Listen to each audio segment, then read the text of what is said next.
તો દ્વારકાના ખંભાળિયામાં ધોધમાર વરસાદ, કોઠા, વિશોત્રી, મોવાણ બે ગામમાં વરસાદ, રસ્તાઓ પર નદીના ધસમસતા પાણી, બજારોમાં પણ વરસાદી પાણી વહ્યા છે. ગ્રામ્ય વિસ્તારોની નદીઓ બે કાંઠે વહી રહી છે. તો દ્વારકામાં મેઘરાજાની તોફાની બેટિંગ જોવા મળી રહી છે. મોટા આસોટા ગામમાં ભારે વરસાદ, માત્ર 3 કલાકમાં 5.5 ઇંચ વરસાદનો દાવો. સ્થાનિકોએ 5.5 ઇંચ વરસાદ પડ્યાનો દાવો કર્યો છે.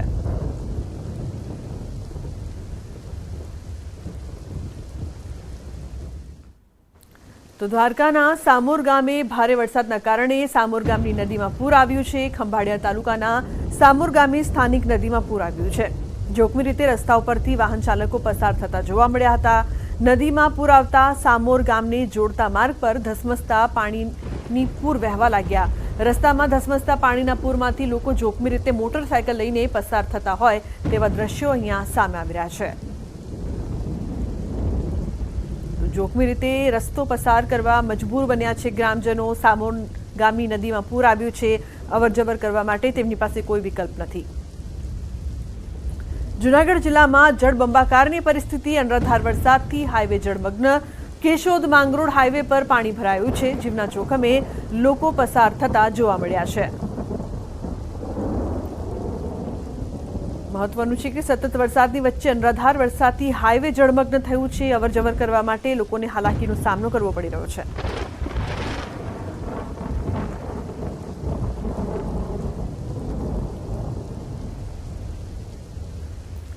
તો ગીર સોમનાથના વેરાવળમાં ધોધમાર વરસાદ. વેરાવળમાં 2 કલાકમાં 4 ઇંચ વરસાદ.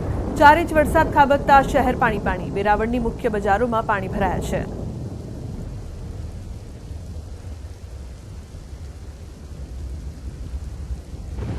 આગળ વાત કરીએ ગીર સોમનાથ પ્રથમ જ્યોતિર્લિંગ સોમનાથ મહાદેવ મંદિર વિસ્તારમાં પણ વરસાદ. સોમનાથ અને વેરાવળમાં 2 કલાકમાં 4 ઇંચથી વધુ વરસાદ. તો સોમનાથ મંદિર પર જાણે સાક્ષાત વરુણદેવ જલાભિષેક કરતા હોય તેવો સુંદર નજારો જોવા મળી રહ્યો છે. તો સોમનાથ અને વેરાવળમાં 2 કલાકમાં 4 ઇંચ જેટલો વરસાદ વરસ્યો છે. સોમનાથ મહાદેવ મંદિર વિસ્તારમાં પણ સતત વરસાદ. તો ગીર સોમનાથની વાત કરવામાં આવે, વેરાવળ તાલાલામાં મેઘરાજાની ધમાકેદાર એન્ટ્રી. વીજળીના કડાકા સાથે ધોધમાર વરસાદ વરસ્યો. તો ગ્રામ્ય અને શહેરી વિસ્તારમાં વરસાદ વરસી રહ્યો છે.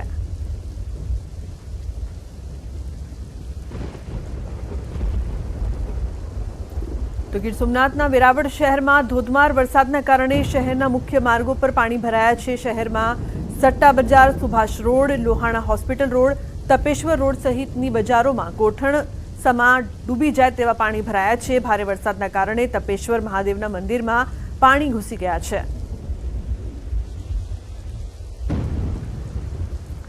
જૂનાગઢ જિલ્લામાં જળબંબાકાર. અનરાધાર વરસાદથી હાઈવે જળમગ્ન. કેશોદ માંગરોળ હાઈવે પર પાણી ભરાયું છે. જીવના જોખમે લોકો પસાર થતા જોવા મળ્યા.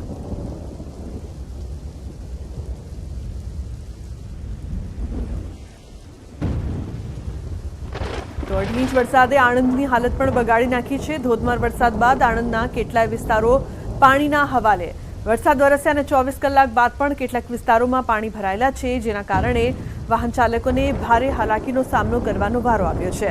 રહેણાંક વિસ્તારોમાં પાણી ભરાઈ જતા લોકોમાં રોગચાળાની દહેશત ફેલાઈ છે. પ્રશાસન કોઈ પણ જાતની કાર્યવાહી આ વિશે કરતી નથી. અહીંયા પાણી ભરાયેલું રહે છે. બીમારીઓ ફાટી નીકળવાનો ભય છે. ના દવાનો છંટકાવ થયો છે. કોઈ પણ જાતની નગરપાલિકા કાર્યવાહી કરતી નથી. વરસાદ પછીની જે આણંદ શહેરના વિસ્તારોની જે સ્થિતિ છે એ જાણવા માટે ન્યૂઝ 18 ગુજરાતી આણંદ શહેરના વિવિધ વિસ્તારોમાં રિયાલિટી ચેક કર્યું છે. ચોક્કસ દ્રશ્યમાં બતાવવા માંગીશ કે આણંદનો આ ભાલેજ રોડનું આખો એક સર્વિસ રોડ છે. ત્યાં જળબંબાકારની સ્થિતિ તો નથી ચોક્કસ કહી શકાય, પણ વરસાદી પાણી ખૂબ ભરાયા છે. સ્થાનિકોની અવરજવર છે. લોકોને ખૂબ સમસ્યાઓ છે. ત્યારે ચોક્કસ કહી શકાય કે પ્રી મોન્સૂન જે કામગીરી છે એ નિષ્ફળ ગઈ છે અને લોકોને પારાવાર મુશ્કેલીઓ પડી રહી છે. ત્યારે અહીંના જે સ્થાનિકો છે, આ વિસ્તાર છે એમાં કાદવ કિચડની બી પરિસ્થિતિ છે.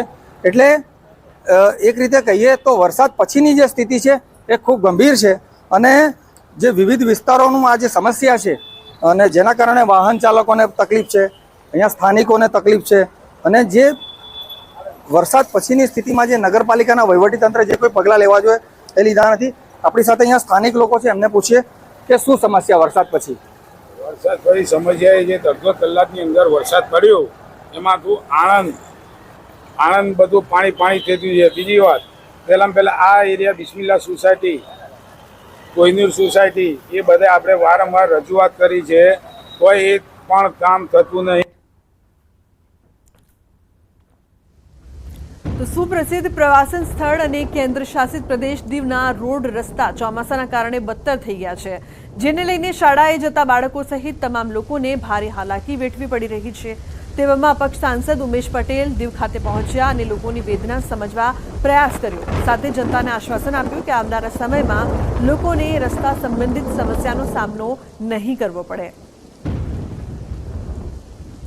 પોતે જ જમીનથી જોડાયેલો નેતા છું અને તમને ખબર જ છે કે હું બાઇક લઈને જ ફરતો હતો ચૂંટણીમાં પણ. તો આજે પણ બાઇક લઈને ફરીને મેં એ તપાસતો હતો કે લોકોની જે સમસ્યા છે તે સાચી છે. જે સ્થિતિનું નિર્માણ થયું છે, રસ્તા ખૂબ જ દયનીય સ્થિતિમાં છે. હવે તો ચાલતા ફરવું પણ એ રસ્તા ઉપર મુશ્કેલ છે. જે રીતે કામગીરી કરતાં ખોદવાનું એ કામ હવે અટકશે. હવે પૂરવાનું કામ પૂર્ણ કરવાનું ચાલુ થશે. બીજી તરફ ઉમેશ પટેલે આગામી સમયમાં પ્રફુલ્લ પટેલ હટાવવાની વાત કહી પોતાનો બળાપો ઠાલવ્યો હતો. કુદરત છે ને એ બધાનો રસ્તો શોધતી હોય. તમારી વાત સાચી છે, ઘણા માણસોએ કહ્યું હશે, પણ હું કરીને બતાવીશ અને થોડા સમયમાં તમને અંદાજો બી આવી જશે અને એનું રિઝલ્ટ બી આવી જશે કે ભાઈ અમારો મુખ્ય મુદ્દો પ્રશાસક પ્રફુલ્લ પટેલજીને હટાવવાનો છે. મોટો મુદ્દો એ છે. ઘણી બધી બાબતો છે અને તે બાબતો પર મેં જ્યાં રજૂઆત કરવાની કરી છે. સમાચારમાં આગળ વાત કચ્છની કરીએ તો ગાંધીધામના ઓસ્લો પેટ્રોલ પંપ પાસે બાઇકમાં આગ હવા ભરાવા આવેલી બાઇકમાં શોર્ટ સર્કિટના કારણે આગ લાગી હતી. પંપના કર્મીઓના સહકારથી આગ પર અંકુશ મેળવવામાં આવ્યો હતો. સદનસીબે જાનહાનિ ટળી હતી. તો ચાંદીપુરા વાયરસને લઈને ઉત્તર ગુજરાતમાં પણ તંત્ર એલર્ટ છે. અત્યારે 8 બાળકોના મોત થયાના અહેવાલ છે. આરોગ્ય વિભાગ હરકતમાં આવ્યું છે. દવાનો છંટકાવ કરીને ઠેર ઠેર સર્વે પણ કરવામાં આવી રહ્યો છે.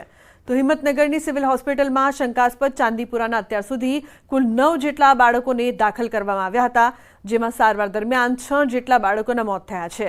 તો 3 બાળકો હાલ સારવાર હેઠળ છે. આ શંકાસ્પદ ચાંદીપુરા વાયરસને લઈને કુલ 8 બાળકોના સેમ્પલ પૂના ખાતે મોકલી આપવામાં આવ્યા છે, જે તમામ રિપોર્ટની રાહ હાલ જોવાઈ રહી છે. આગળ વાત કરી રાજકોટની. રાજકોટમાં કુલ 3 કોલેરાના કેસ નોંધાયા છે. રૈયા સ્માર્ટ સિટી અટલ સરોવર નજીક કેસ નોંધાયા છે. સરોવર વિસ્તારમાં મજૂરી કામ કરતા એક વ્યક્તિને કોલેરાનો કેસ નોંધાયો છે. મનપા દ્વારા પાણીના નમૂના પણ લેવામાં આવ્યા છે. તો 22 વર્ષના યુવકમાં મળી આવ્યો કોલેરાનો કેસ. 264 લોકો આ વિસ્તારમાં વસવાટ કરે છે. તમામની ચકાસણી મનપાના આરોગ્ય વિભાગ દ્વારા કરાઈ છે. તો આરઓ પ્લાન્ટમાંથી પાણી પીતા હોવા છતાં પણ કેસીસ નોંધાઈ રહ્યા છે. 3 દિવસમાં આપણને 6 ડાયરિયાવાળા કેસ મળ્યા છે, જેમાં એક પણ આપણને કોલેરા શંકાસ્પદ નથી મળ્યું. જે પેશન્ટ અત્યારે કોલેરા જેને લાગ્યો હતો એ પેશન્ટ અત્યારે પીડીયુમાં એડમિટ છે. એની સ્થિતિ સાવ નોર્મલ છે, સામાન્ય છે, પણ ગાઈડલાઇન પ્રમાણે જેને કોલેરા આવે એને આપણે અન્ય વ્યક્તિથી આઇસોલેટ કરતા હોઈએ છીએ, કારણ કે એના ફિકલમાં, એના સ્ટૂલમાં કોલેરાનો બેક્ટેરિયા સ્પ્રેડિંગ થતા હોય છે, એટલે બીજાને ચેપ લાગવાની શક્યતા હોય, એટલે આઇસોલેટ કરીને આપણે સિવિલમાં રાખેલા છે. બીજી તરફ વાત કરીએ વડોદરાની તો વડોદરામાં હોસ્પિટલમાં 10 વિદ્યાર્થીઓને ફૂડ પોઈઝનિંગની અસર જોવા મળી છે. આજવા રોડ પર આવેલી કસ્તુરબા ગાંધી બાલિકા વિદ્યાલયની આ ઘટના છે. ધોરણ 9ની 10થી વધુ વિદ્યાર્થીનીઓને ફૂડ પોઈઝનિંગ થયું છે. હોસ્ટેલમાં ભોજન લીધા બાદ ઝાડા ઉલટીની ફરિયાદ. તો હોસ્ટેલમાં પૌવા કઢી ખીચડી ખાધા બાદ ફૂડ પોઈઝનિંગ થયું હતું. વિદ્યાર્થીનીઓને પ્રાથમિક સારવાર આપ્યા બાદ હોસ્ટેલમાં પરત લવાઈ છે. તો હોસ્ટેલના શિક્ષકે લૂલો બચાવ કર્યો. વિદ્યાર્થીનીઓએ પફ ખાધો હોવાથી ફૂડ પોઈઝનિંગની થઈ અસર. મનપાની આરોગ્ય વિભાગની ટીમ ચેકિંગ માટે પહોંચી છે. રસોડામાં ચેકિંગ કરવામાં આવ્યું છે. કેન્ટીનનું લાયસન્સ લીધું ન હોવાની પણ માહિતી સામે આવી છે. તો ફૂડ સેફ્ટી ઓફિસરે હોસ્ટેલનું કિચન બંધ કરાવ્યું છે. જો સર 9મા ધોરણની દીકરીઓને જ થયું છે અને છોકરીઓ 12 પફ ખાય છે એના લીધે થયું છે. ના, પફ ખાધો જ છે સર, એ અમારા ડરથી કદાચ એવું બોલતી હશે. અમે અહીંયા શ્રદ્ધા ક્લિનિક છે તઈ બી લઈ ગયા ને આજે રામદેવનગરથી PSC પરથી ડૉક્ટરને જાતે બોલાયા હતા. ખાલી અમને 1-2 દિવસ જ થયો છે, તકલીફ આ થાય છે. અમે અહીંયા હોસ્ટેલમાં જ જમીએ છીએ પણ અમારે બહાર જવું પડે છે ને એટલે લાલ બહાદુર શાસ્ત્રી સ્કૂલ છે ને તઈ અમે જઈએ છીએ. પેટમાં દુખાવો થાય છે અને ઝાડા ઉલટી થઈ. વડોદરા શહેરના આજવા રોડ પર આવેલી કસ્તુરબા ગાંધી જે વિદ્યાલય છે ત્યાં જે સ્કૂલની બાળકીઓ છે તેમને ફૂડ પોઈઝનિંગની અસર થઈ છે. લગભગ 10 જેટલી બાળકીઓ જે છે તેમને ફૂડ પોઈઝનિંગની અસર થઈ છે અને ઝાડા ઉલટીની તકલીફ અને પેટમાં દુખાવાની તકલીફ જે છે તેની ફરિયાદ જે છે તે વિદ્યાર્થીનીઓ કરી રહી. ઉલ્લેખનીય બાબત છે કે વિદ્યાર્થીઓનો જે છે તે કહી રહી છે કે શાળામાં તેમના દ્વારા જે બટાકા પૌવા છે તે આરોગવામાં આવ્યા હતા અને ત્યારબાદથી જ આ જે વિદ્યાર્થીનીઓ છે તેમની તબિયત જે છે તે લથડી હતી. 1-2 નહીં પરંતુ લગભગ 10 જેટલી વિદ્યાર્થીનીઓની તબિયત લથડતા જે પાલિકાનો આરોગ્ય વિભાગ છે તે દોડતું થયું છે. ઉલ્લેખનીય બાબત છે કે જે વિદ્યાર્થીનીઓ છે તેમને આ શાળામાંથી જ જે ખોરાક છે તે આપવામાં આવતો હોય છે અને શાળાનો ખોરાક જે છે તે ખાધા બાદથી જ આ જે વિદ્યાર્થીનીઓ છે તેમની તબિયત લથડી છે. તેના કારણે જે પાલિકાનો આરોગ્ય વિભાગ અહીંયા શાળા ખાતે પહોંચ્યું છે અને શાળાનું જે રસોડું હોય છે એ રસોડામાં અત્યારે જે ચકાસણી છે તે કરવામાં આવી રહી છે. અને બીજી વાત કરવામાં આવે તો પાલિકા દ્વારા અહીંયાથી જે સેમ્પલિંગની પ્રક્રિયા જે છે તે કરવામાં આવશે. જે ખાદ્ય ચીજો છે તેમનું જે સેમ્પલ છે તે લેવામાં આવશે અને ત્યારબાદ જે પાલિકાનું આરોગ્ય વિભાગ છે તેમના દ્વારા એ સમગ્ર જે કાર્યવાહી છે તે કરવામાં આવશે. ત્યારે અહીંયા જે આરોગ્ય શાખાના અધિકારી છે તેમની સાથે વાતચીત કરીને જાણવાનો પ્રયત્ન કરીશું અને તેઓ કેવા પ્રકારની કાર્યવાહી કરી રહ્યા છે તે જાણીશું. ગોહિલ સાહેબ, શું શાળામાં 10 જેટલી બાળકીઓની તબિયત લથડી હોવાની ફરિયાદ આવી છે સાહેબ, તમે તપાસ માટે આવ્યા છો, કઈ રીતે તપાસ કરી રહ્યા? હેલ્થ ઓફિસરના સૂચન મુજબ ખબર પડી નથી. કોલ મળ્યો હતો કે 10 જણને કદાચ ફૂડ પોઈઝનિંગ થયું છે, શેના કારણે થયું અમને ખબર નથી. હવે અહીં તપાસ કરે બી ખબર પડશે. ઝાડા ઉલટી અને પેટમાં દુખાવાની ફરિયાદ સાથે તમામ બાળકીઓને જે ખાનગી હોસ્પિટલ છે ત્યાં સારવાર કરવામાં આવી છે. અત્યારે પાલિકાનો આરોગ્ય વિભાગ દોડતું થયું છે અને બાળકીઓને ખરેખર ફૂડ પોઈઝનિંગ થયું છે કે કેમ તે દિશામાં અત્યારે વધુ તપાસ હાથ ધરવામાં આવી છે. હાર્દિક દીક્ષિત, ન્યૂઝ 18 ગુજરાતી, વડોદરા. તો જૂનાગઢમાં છેલ્લા 20 વર્ષથી ઝાંઝરડા ગામ મનપામાં ભળી ગયું છે, તેમ છતાં પણ ગ્રામજનોને પીવાનું શુદ્ધ પાણી મળતું નથી. આ ગામમાં આજે પણ કૂવામાંથી પાણી વિતરણ કરાય છે. આ પાણી પીવાલાયક નથી તેવો આક્ષેપ ગ્રામજનો કરી રહ્યા છે. ગામમાં 2 મોટી ઓવરહેડ ટાંકી શોભાના ગાંઠિયા સમાન બની છે, તેમાં પાણી ભરવામાં નથી આવતું. ગ્રામજનો કહી રહ્યા છે કે મનપા દ્વારા તમામ વેરામાં તોતિંગ વધારો કરાયો છે, પરંતુ ગ્રામજનો હજુ પણ પ્રાથમિક સુવિધાથી વંચિત છે. બીજી તરફ મનપાના શાસકો પાણી વિતરણનો દાવો કરી રહ્યા છે. સ્ટેટની અંદર સામાન્ય કરમાં, પાણીમાં, પછી બ્રુજર ચાર્જમાં, સફાઈમાં, બધામાં વધારો 1 વર્ષમાં કરી દીધો. પરંતુ અમારું કહેવાનું એ છે કે ભાઈ ટેક્સ વસૂલે છે મહાનગરપાલિકા, પણ સુવિધા નથી આપવામાં આવતો. અમારી મહાનગરપાલિકા બની ગઈ એને આશરે 20 વર્ષ પૂરા થઈ ગયા છે, પણ હજી ઝાંઝરા જે ઓજી વિસ્તારમાં આવે છે એને પીવાના પાણીની સુવિધા ઉપલબ્ધ કરાવી નથી શકી મહાનગરપાલિકા. પ્લસ અત્યારે જે પાણી સપ્લાય કરવામાં આવે છે એ એકદમ ફ્લોરાઇડયુક્ત અને પીવાલાયક પાણી નથી. જે ઓવરહેડ ટેન્ક અને સમ્પ બન્યા છે એમાંથી પાણી વિતરણની વ્યવસ્થા શરૂ થઈ ગઈ છે. હરિયમનગરને આ જ ઓવરહેડ ટેન્ક અને સમ્પમાંથી પાણી આપવામાં આવે છે. આવનારા દિવસોમાં ઝાંઝેડાના તમામ વિસ્તારને અહીંથી પાણી પૂરું પાડવામાં આવશે. તો મહેસાણામાં શંકાસ્પદ સરકારી અનાજનો જથ્થો ઝડપાયો છે. કડી નજીક આવેલા GIDCના ખાનગી ગોડાઉનમાંથી સરકારી અનાજનો શંકાસ્પદ જથ્થો મળ્યો છે. 3 જેટલા ગોડાઉનમાં સરકારી પ્રિન્ટવાળા બારદાન સ્થળ પરથી મળી આવ્યા હતા. અલગ અલગ બ્રાન્ડની થેલીઓમાં અનાજનું પેકિંગ થતું હોવાનું અનુમાન છે. મોટી માત્રામાં ઘઉં અને ચોખાનો જથ્થો સ્થળ પરથી મળ્યો છે. પુરવઠા વિભાગ નહીં આવતા પોલીસે જાતે જથ્થાની ગણતરી કરી હતી. કડી પોલીસે મોડી રાત્રે રેડ કરીને કાર્યવાહી કરી છે.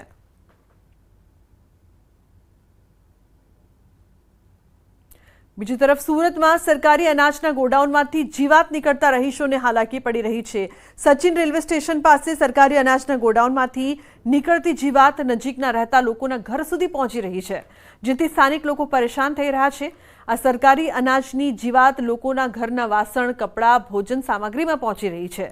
સ્થાનિક સોસાયટીના રહીશોએ ગોડાઉન મુદ્દે મહાનગરપાલિકામાં અરજી કરી છે. અરજીના આધારે મહાનગરપાલિકાએ ગોડાઉનના સંચાલકને નોટિસ ફટકારી છે.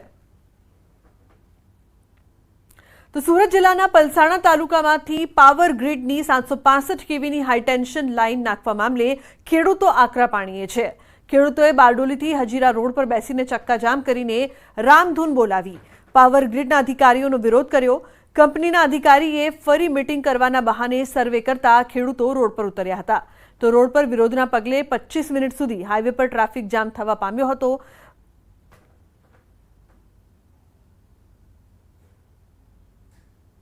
એ લોકો સાથે ગઈકાલે મીટિંગ થઈ. એ લોકોને કીધું, ખેડૂતોએ 2 દિવસનો સમય માંગ્યો કે 2 દિવસમાં અમે તમને જવાબ આપીએ અને આવતીકાલે બુધવારે સાંજ સુધીમાં લોકોને જવાબ આપવાનો હતો. પરંતુ એ લોકોને ખબર નહીં શું ઉતાવળ છે. સવારમાં બધાને દોડાવીને ભેગા કર્યા અને મીટિંગ કરવાની પણ ના પાડે છે કે અમારે તો સર્વે જ કરવું છે. એટલે એ લોકો તો જાણે બળ પ્રયોગ કરીને અમને અમારા કોઈ અધિકાર નહીં હોય તે રીતના વાત કરે છે. એટલે ખેડૂતોમાં ખૂબ જુસ્સો છે અને એ લોકોનું કહેવું છે કે અમે કોઈ પણ હિસાબે આજે સર્વે નહીં થવા દઈએ. અમે અમારી બધી માંગણીઓ કરી, એ લોકો કોઈ સ્વીકારવાની ના પાડી, છતાં પણ એ લોકો કહે કે અમારે સર્વે કરવું જ છે. અમે કહે કે સર્વે કરવાનો અમને વાંધો નથી, પણ તમારી ગાઈડલાઈન શું છે આખી બરાબર ક્લિયર કટ અમને સમજાવો. એ લોકો સમજાવી નહીં શક્યા. પછી અમને કીધું કે ટોપ અમે આ રીતે સર્વે કરીશું. Ahmedabad Navsari power grid corporation અંગેનો વીજ પ્રોજેક્ટ જે ખરો એ પલસાણા તાલુકામાં ખડાવ ગામમાંથી જે પ્રસાર થવાનો છે એની પ્રાથમિક સર્વે માટે આજે કોર્પોરેશનના જે કર્મચારીઓ ખરા એના તરફ સર્વે કરવામાં આવેલું હતું, પરંતુ ગામના ખેડૂતો દ્વારા વિરોધ કરવામાં આવેલો છે. ગામના ખેડૂતો અને એમના આગેવાનોને જરૂરી સમજૂતી આપી આ પ્રાથમિક સર્વે છે. પ્રાથમિક સર્વે થયા પછી જ એક્ઝેક્ટ ખ્યાલ આવશે કે કેટલી જમીનનું સંપાદન તમને મળશે, કેટલી જમીન સંપાદન થશે અને વળતર બાબતે આગળની કાર્યવાહી કરવામાં આવશે. 765 કેવીની વીજ લાઇનનો મામલો જે સુરત જિલ્લાના જે ગામડાઓના ખેતરોમાંથી જે લાઈન જાય છે તે અંતર્ગત ખેડૂત સમાજ તેમજ અને સ્થાનિક ખેડૂતો જે આ લાઈનનો વિરોધ કરી રહ્યા હતા તે અંતર્ગત દ્રશ્ય બતાવવાનો પ્રયાસ કરીશ કે જે પાવર ગ્રીડના ઉચ્ચ અધિકારીઓ છે એ પોતાની મનમાની કરે છે અને અહીંયા કમ્પલસરી આજે જ સર્વે કરવો છે. ગામજનોની માંગ છે કે 2 દિવસનો સમય આપો, પરંતુ અધિકારી ટસ કે મસ નથી થતા. દ્રશ્યમાં જોઈ શકો છો કે હાલ આજે પોલીસ પણ બોલાવવાની ફરજ પડી છે કે કાયદો વ્યવસ્થાને જાળવવા માટે. તો બીજી તરફ આજે હાઈવે જે આ પાવર ગ્રીડના અધિકારીઓ દ્વારા જે સર્વેની કામગીરીના સાધનો લઈને આવ્યા હતા, પરંતુ ગામજનો સાથે ઘર્ષણ પણ થવા પામ્યું છે. પોલીસે દરમિયાનગીરી કર્યા બાદ મામલો પણ ઢાળે પડ્યો છે. કેમેરામેન સ્મિત રાઠોડ સાથે કેતન પટેલ, ન્યૂઝ 18 ગુજરાતી, પલસાણા, સુરત. તો ન્યૂઝ 18 નેટવર્કની વનટ્રી પહેલમાં આપણી સાથે જોડાયા છે ઉત્તરાખંડના મુખ્યમંત્રી પુષ્કરસિંહ ધામી.